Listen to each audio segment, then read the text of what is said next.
Salut tout le monde, on vous re-souhaite la bienvenue. C'est Ben et Abdel de l'agence Marina Imo. Enchanté. Enfin, enchanté. Ça commence bien. En tout cas, on espère que vous vous Yeah, portez tous it's bien. very nice. Et, On change ça.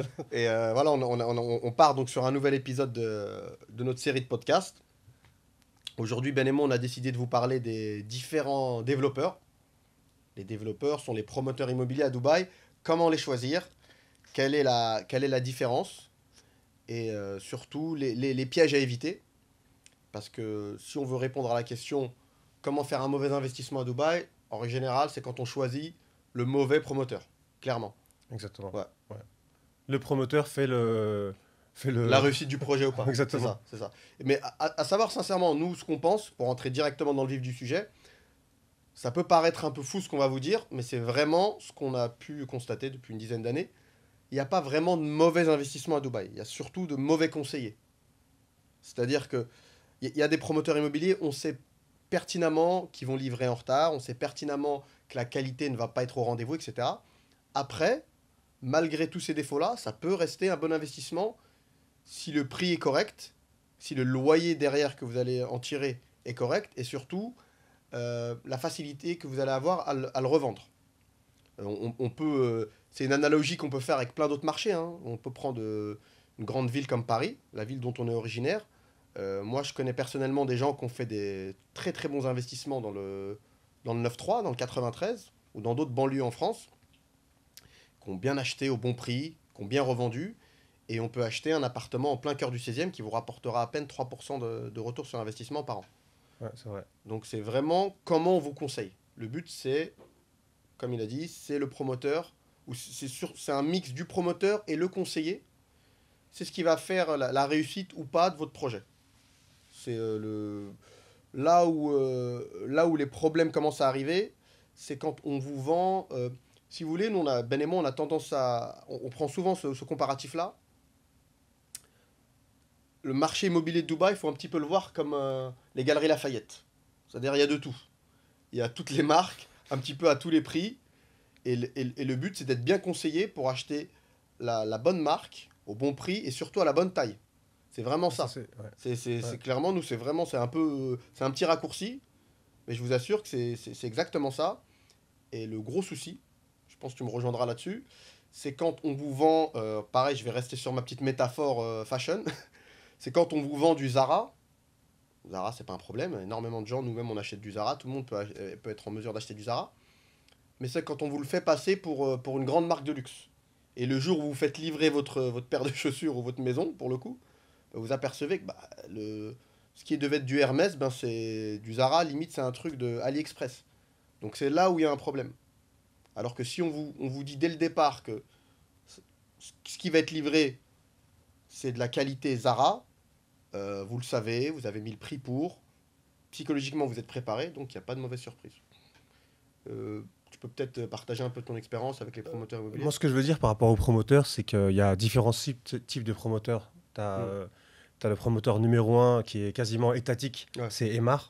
Ils ont construit des quartiers comme Downtown, Marina, des grands quartiers où d'ailleurs on a pas mal habité. Euh, Voilà. Et ensuite, on a le plus petit promoteur. C'est un promoteur qui fait, par exemple, un projet à l'année Ouais. ou un projet tous les 2 ans. Ça veut pas forcément Et dire qu'ils voilà. sont pas bons en plus. Ouais, exactement. Il y a des petits promoteurs, Prescott, par exemple. Ouais, c'est bien. Ils font des bons projets. Et par contre, bon, là, ils sont en termes de fréquence. Ils accélèrent la cadence. Ouais. Ils ont effectivement. Donc là, ils ont fait, je crois, que 3 projets en un an. Ouais.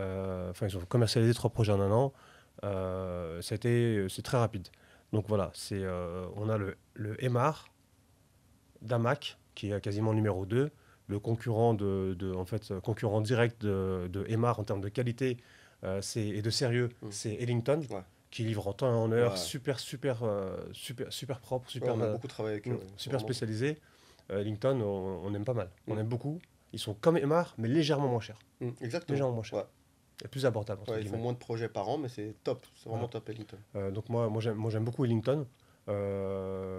Sinon, entre ces deux-là, on a Mag qui font, ils ont fait Mac 218 à Marina, super connu, le Mac 213 à Business Bay, et là ils ont pas mal de projets sur Meydan, ils ont racheté la plupart de Meydan, et ils sont même en association avec Ritz pour un gros projet dont les villas sont de 3000 mètres carrés à un prix de 58 millions d'euros. Donc moi j'aime bien dire ça. Tu veux vraiment la vendre, celle-là. Ouais. C'est Et ton par projet contre, bon, favori. il y a 8 villas à ce prix-là, et je pense que les gens qui pourront acheter Ouais, cette ça, villa, c'est pas des gens qui courent les rues. ouais, c'est les 1%. The, C'est les 1. the 1% of Ouais, c'est exactement, c'est pas- c'est the 1%. Et ce qu'on peut rajouter, du coup, sur les promoteurs, à savoir clairement, encore une fois, nous, on n'a pas, on n'a pas de, on n'a pas d'avantage particulier à pousser un promoteur par rapport à un autre. On n'a pas de, c'est vraiment, je pense que si vous avez regardé l'épisode précédent, on a beaucoup parlé de la fameuse discussion pour déterminer votre profil. Encore une fois, ça va assez vite, hein. C'est vraiment votre budget, je pense déjà, qui va commencer à vous diriger, qui va nous permettre plutôt de vous diriger vers un promoteur. Déjà, ne serait-ce en vous écoutant et en entendant votre budget, on va éliminer peut-être 80% des promoteurs. Exactement. Et ensuite, on va faire un petit filtre et on va voir vraiment ce qui vous correspond le mieux. Certains sont connus pour avoir de très longs plans de paiement. D'autres ont des plans de paiement assez courts. En général, IMAR, à la livraison, il faut avoir tout réglé. Mais comme il a dit Ben, si vous voulez, la grosse différence se fait entre ce qu'on appelle les master développeurs et les développeurs classiques, on va dire. Les développeurs classiques, ils font des projets immobiliers d'envergure plus ou moins grande, mais ils restent vraiment que dans le résidentiel. Que dans le résidentiel, ils vont faire un immeuble ou deux ou trois sur l'année. Le master développeur, comme Imar par exemple, Shoba pour le coup, il crée des quartiers entiers. C'est-à-dire toute la marina, elle a été faite par Imar. Imar, et là, ils sont en train de faire le quartier beachfront. Imar, ils ont fait tout le quartier downtown.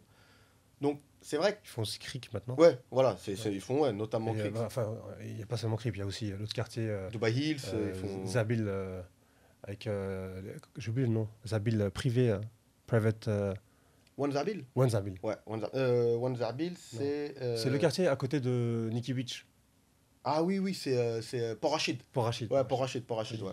Ouais, ça va être une sorte de... Un peu comme le quartier La Mer, mais by Imar. Voilà. Et c'est vrai qu'effectivement, quand on investit, si vous voulez, on gagne en sécurité quand on investit chez les master développeurs.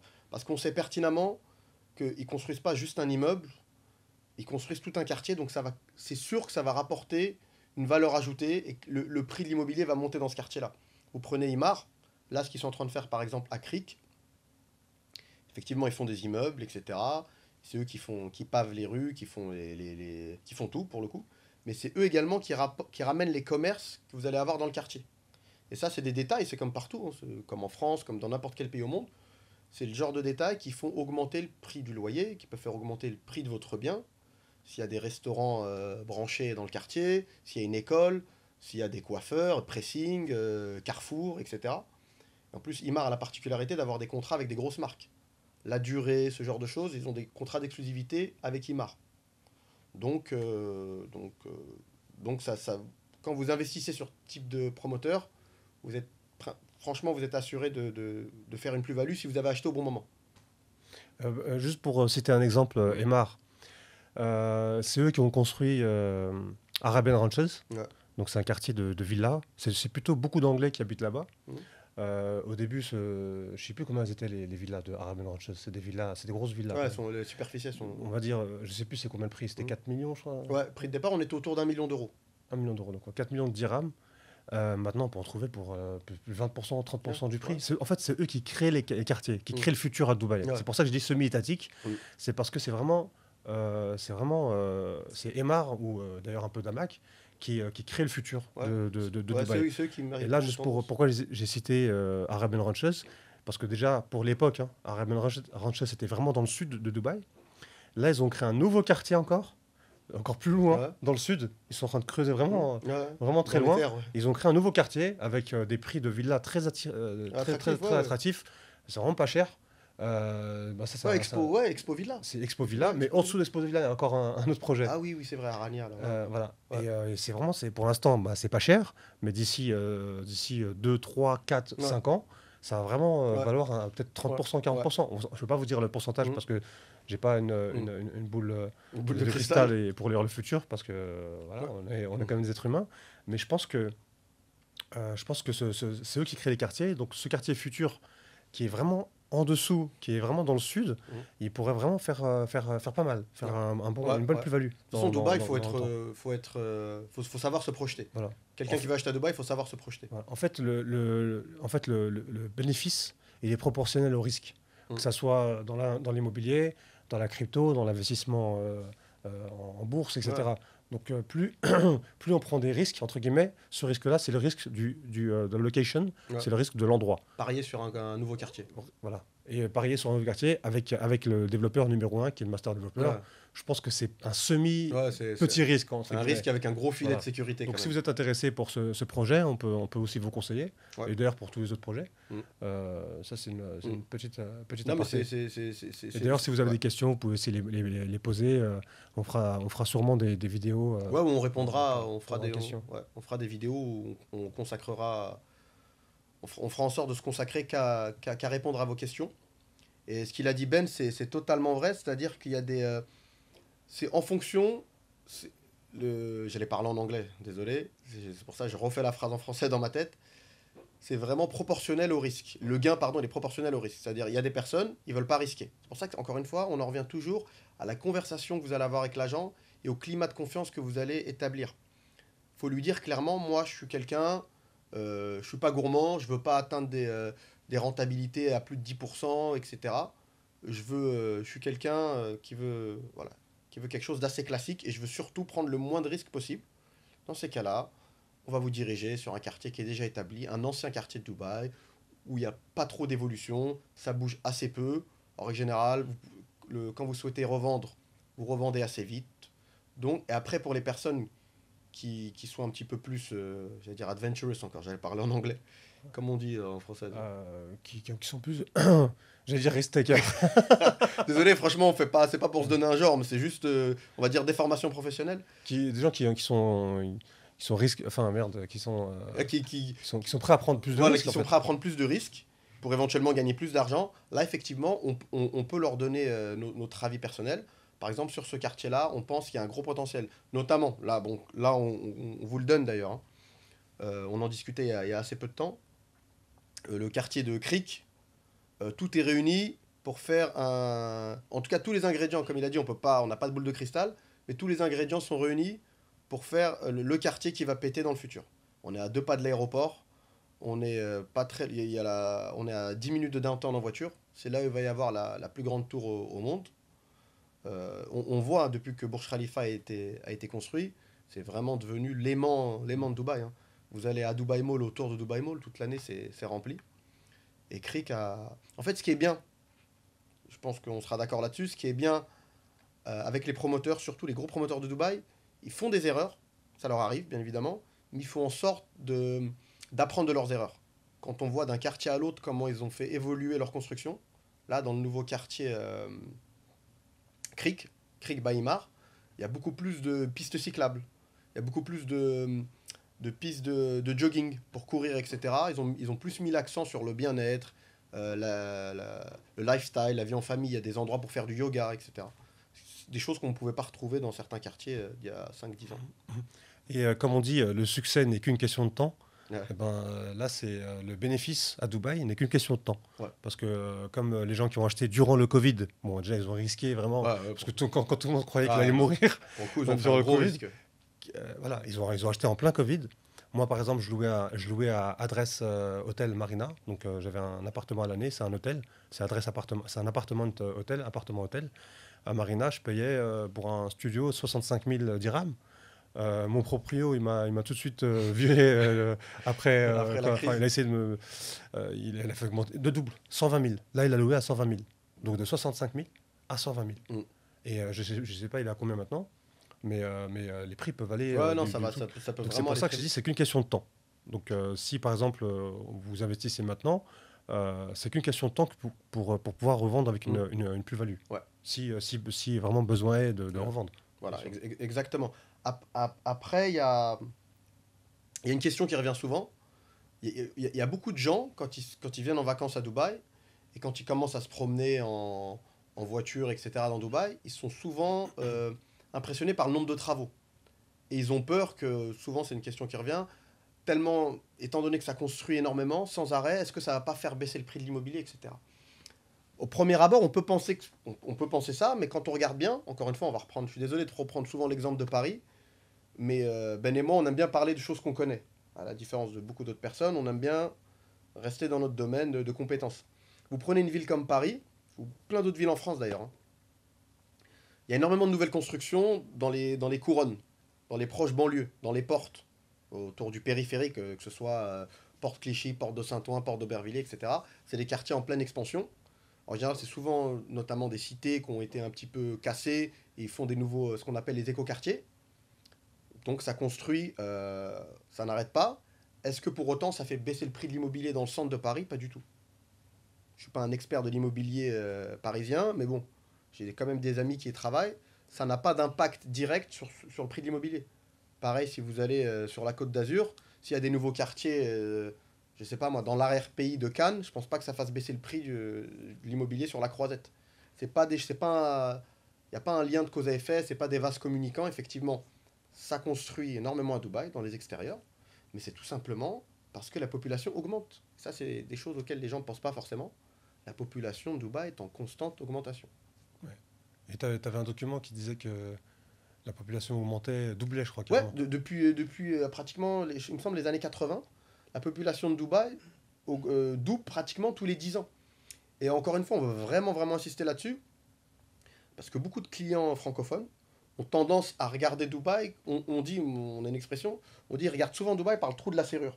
C'est-à-dire, ils regardent Dubaï que par le prisme des Français. Donc on a l'impression, ça veut dire, je vous donne un exemple tout bête, si je sais pas, demain, il y a moins d'influenceurs, etc., ou il y a moins... on a l'impression que Dubaï devient moins à la mode chez les Français, bah, les gens vont avoir l'impression que ben, Dubaï c'est terminé, mais pas du tout. Sans vouloir faire offense à nos compatriotes français, les Français c'est une infime minorité de Dubaï, hein, clairement. C'est C'est, peut-être. Bon, je connais pas les pourcentages, mais ça représente pas beaucoup. 3-4%. Hein. Ouais, ça représente vraiment pas beaucoup. En tant que Français, parfois on a l'impression qu'il n'y a que ça, parce que quand on se promène dans le mall, on entend parler français, donc forcément notre attention est captée par ça. Mais je vous assure, encore une fois, c'est vraiment pas faire offense à qui que ce soit. Si demain tous les Français partent de Dubaï, je pense pas que Dubaï se casse la gueule, C'est vrai. sincèrement. Bah, déjà, les acheteurs numéro un à Dubaï, c'est les Indiens. Ouais, Et c'est eux qui représentent sans doute peut-être ouais, 30 à 40% de la ouais, ouais. population. Les acheteurs numéro 2, bah, c'est les Saoudiens, Hmm. Ça varie les un petit peu en locaux. fait après sur le podium, mais Ouais. en tout cas les Indiens, Et les ça fait. Pakistanais aussi, Ouais, bon, les Indiens pakistanais. ouais, Chinois, il y a une Et les grosse figure de Chinois aussi. Chinois, les Iraniens, Ouais, donc, ça UK, fait. énormément dans Le le. UK, Ouais. le UK c'est vraiment, je crois que c'est le numéro 2 ou le numéro Ouais, 3. ouais. Déjà, il y a beaucoup plus d'anglais, que ce soit expatriés ou même acheteurs, investisseurs, on va dire, que de Français qui achètent à Dubaï. Donc, encore une fois, Dubaï, c'est bien plus qu'une destination à la mode. Ça, faut vraiment se le dire. Et faut pas. Et autre chose, ça va plus s'adresser à des gens qui ont une image un petit peu négative de Dubaï. Faut pas croire que Dubaï, c'est juste ce que vous voyez des réseaux sociaux. C'est bien plus que ça. Dubaï, c'est une vraie ville. Ça n'est pas juste une station balnéaire où il y a une plage, des magasins de luxe et des boîtes de nuit et les gens font que ça toute la journée. C'est pas ça du tout. Je vous assure, ça existe. Mais moi, encore une fois, même si on n'aime pas Dubaï, au moins qu'on n'aime pas pour les bonnes raisons. C'est juste ça Ouais. que j'ai envie de vous dire. C'est qu'il ne faut pas se baser. Si moi, demain, je regarde un influenceur, par exemple, qui habite en France et qui passe sa journée à faire du shopping et aller en boîte de nuit, euh, faut- est-ce que ça veut dire que la France est résumée que par ça? Je pense pas. Je pense vraiment pas. Il y a plein de gens, nous, on a plein d'amis, ils ont un style de vie à Dubaï, vous serez vraiment très étonnés. Ils sortent le matin à l'aube, ils vont faire un footing avec leurs chiens. Le week-end, ils emmènent leurs enfants, ils vont faire du kayak à Hatta, ils vont faire de l'escalade, ils vont faire des treks. Ouais. Donc Dubaï, encore une fois, c'est bien plus que ce que vous voyez sur Snapchat et autre chose. C'est une vraie ville. Et comme dans toute ville, on trouve de tout. Des gens qui font de la fête, des gens qui font du shopping, mais des gens qui font du sport, qui s'éduquent, qui font voilà, toutes sortes de choses. Exactement. Ouais. Il y a des gens qui sont en métro, boulot, dodo, Ouais. mais pas en métro, peut-être voiture, Ouais. boulot, dodo. Voilà. Exactement. Non, franchement, en fait, à Dubaï, Ouais. on y trouve ce qu'on vient chercher. Exactement. Il y a des gens, ils sont à fond dans le sport. Sincèrement, c'est une des meilleures villes au monde, je crois, en termes d'infrastructures sportives. C'est vraiment les salles de sport sont top. Il y a pour tous les prix, pour tous les niveaux entre guillemets. Il y a des salles il y a des salles de MMA et de niveau vraiment de classe mondiale. C'est-à-dire c'est des anciens champions qui viennent donner des cours, etc. La mentalité de Dubaï, c'est vraiment ils veulent avoir ce qui se fait de mieux dans tous les domaines. Donc ça rend la ville plus agréable à vivre quand on a ce type de leadership qui veulent vraiment avoir le top du top de tout ce qui se fait dans le monde, quoi.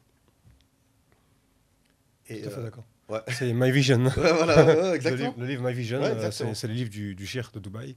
Il a écrit un livre, il l'a appelé My Vision, et en fait où il décrit ce qu'il a vu, enfin ce qu'il a pensé Ouais. déjà intérieurement, pour pouvoir le mettre dans la réalité, Mettre en pratique, ouais. notamment tous les quartiers, Marina, etc. Ça fait partie d'une vision. Et là, il a une nouvelle vision encore dans le futur, qu'il appelait Dubai 2030, 2030, qui est vraiment encore époustouflante, entre guillemets, qui est vraiment remarquable. Ouais. Il y a tellement de projets qui sont dans le futur. Le Mall, par exemple, une bulle, Mm. c'est un centre commercial dans une bulle où il y aura les 4 saisons. Ouais, exactement. Et ça va être un grand centre commercial géant, comme Ouais, mais après, encore une fois, effectivement, il y a plein de malls, etc. Mais quand on vous dit tout le monde y trouve son compte, effectivement, il y a tous ces méga projets, etc. Mais à côté de ça, on le voit tous les jours quand on roule, le nombre de nouvelles pistes cyclables qu'ils font. Maintenant, on peut aller de Meydan jusqu'à Jumeirah. C'est deux quartiers pas si loin que ça en voiture, mais à pied, je me souviens, il y a quelques années, c'était impossible de traverser ces quartiers-là à pied. Maintenant, si on prend son vélo, on peut aller de Meydan jusqu'à Jumeirah, aller pratiquement jusqu'au Burj Al Arab, au départ du quartier Meydan, en vélo, via des pistes cyclables. Donc ils sont en constante évolution et en constante amélioration. C'est vraiment ça qu'il faut garder en tête. Et un dernier petit point, parce qu'on s'est un petit peu éloigné, mais bon, en même temps, le podcast, il est fait pour ça. On vous traite vraiment comme des potes. C'est une petite discussion. Ouais, c'est une discussion entre amis. Au moins, comme ça, je pense que vous allez avoir des vraies clés de compréhension pour comprendre. C'est les choses qu'on se dit entre nous. À huis clos. Ouais, voilà. Normalement, on se dit ça. Non, mais c'est vrai. C'est pour ça. La forme peut paraître un peu décontracte, mais en tout cas, je vous assure que le contenu, on vous invite à vérifier tout ce qu'on vous dit. Vous verrez que c'est vraiment basé sur des faits réels. Et pour revenir sur le début de la conversation, en ce qui concerne les promoteurs immobiliers, pourquoi on vous dit qu'il n'y a pas vraiment de mauvais investissements à Dubaï, il y a plus des mauvais conseillers, c'est que là, malheureusement, on s'est aperçu, depuis l'après-Covid, qu'il y a énormément de gens qui sont venus à Dubaï travailler dans l'immobilier. Ok, bon, il n'y a pas de problème, la concurrence est toujours sain, je pense.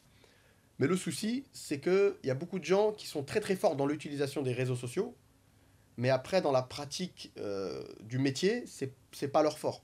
En gros, agent immobilier, c'est un vrai métier. C'est pas juste parler devant un téléphone et filmer des projets. Ça, si vous voulez, c'est pas méchant, mais tout le monde peut le faire. Mais ce qui va vraiment différencier un professionnel d'un amateur, c'est au moment où les problèmes arrivent. C'est ça le souci. C'est pour ça que j'ai beaucoup de gens qui viennent nous voir à l'agence et qui n'ont que leurs yeux pour pleurer, parce qu'ils me disent j'ai acheté tel ou tel bien chez telle ou telle personne, et plutôt que de me citer une agence, ils me citent quelqu'un. Nous, on connaît, à titre personnel, on connaît des gens qui travaillent en freelance, et qui sont des gens corrects, il n'y a pas y a pas des escrocs, etc.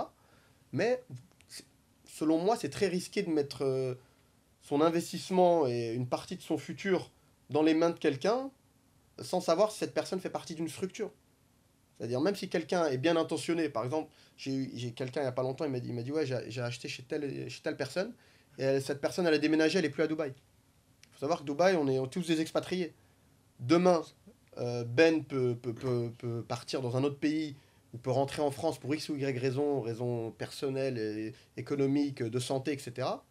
Mais si vous avez acheté un bien chez Ben, il y aura un vrai suivi chez Marina Imo. Votre dossier sera transféré à quelqu'un. Votre avenir ne va pas dépendre intégralement de moi ou Ben. Donc ça, c'est quelque chose vraiment de très important.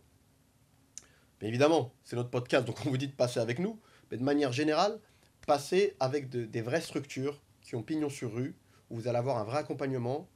Et pour X ou Y raison, si la personne avec laquelle vous traitiez, elle n'est plus à Dubaï, votre investissement va durer dans le temps, quoi. Continue et la prise en charge ne s'arrêtera pas, quoi.